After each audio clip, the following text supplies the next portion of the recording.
नमस्कार। स्वागत है आप सभी का आपके अपने चैनल साधना भक्ति में। आज इस वीडियो में हम आपके लिए अपरा एकादशी की कथा लेकर आए हैं। आज 23 मई 2025 के दिन अपरा एकादशी मनाई जाएगी। आइए अपरा एकादशी के बारे में जानते हैं और इसकी संपूर्ण व्रत कथा को सुनते हैं। अपरा एकादशी का व्रत जो है वह भगवान विष्णु जी को समर्पित है और इस व्रत को करने से मनुष्य को सभी पापों से मुक्ति मिलती है। अपरा एकादशी के दिन भगवान विष्णु का पूरे विधि विधान से पूजा की जाती है और पूजा करने के बाद में व्रत की कथा का पढ़ना बेहद ही ज़रूरी माना जाता है। तो आइए पद्म पुराण में इसकी एक कथा वर्णित है, आइए उसे सुनते हैं।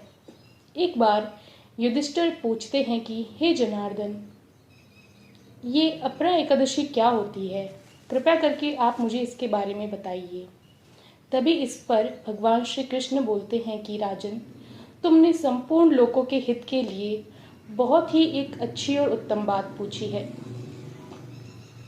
इस एकादशी का नाम अपरा है और यह बहुत ही पुण्य प्रदान करने वाली और बड़े बड़े पापों को नाश करने वाली एकादशियों में से एक है। ब्रह्म हत्या, गो हत्या करने वाले, गर्भस्थ बालक को मारने वाला, पर निंदक सभी को इस अपरा एकादशी का सेवन करने से पाप रहित हो जाता है। भगवान श्री कृष्ण कहते हैं कि हे राजन, प्राचीन काल में महिध्वज नामक एक धर्मात्मा राजा हुआ करता था, लेकिन उसका छोटा भाई वज्रध्वज बड़ा ही क्रूर और अधर्मी और अन्यायी था। वह अपने बड़े भाई से द्वेष भी रखता था। इस द्वेष की भावना में एक दिन रात के समय में छोटे भाई ने अपने बड़े भाई की हत्या कर दी और उसकी देह को एक जंगली पीपल के नीचे गाड़ दिया।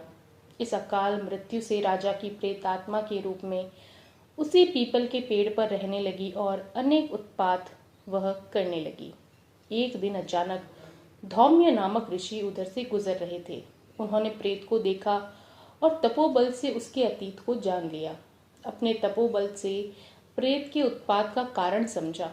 ऋषि ने खुश होकर उस प्रेत को पीपल के पेड़ से उतारा और परलोक विद्या का उपदेश दिया।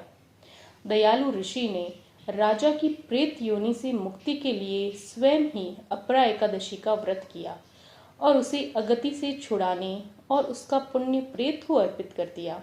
इस पुण्य के प्रभाव से राजा की जो प्रेत योनि से उसे मुक्ति मिल गई और वह ऋषि को धन्यवाद देता हुआ दिव्य देह धारण कर पुक्ष विमान में बैठकर स्वर्ग को चला गया।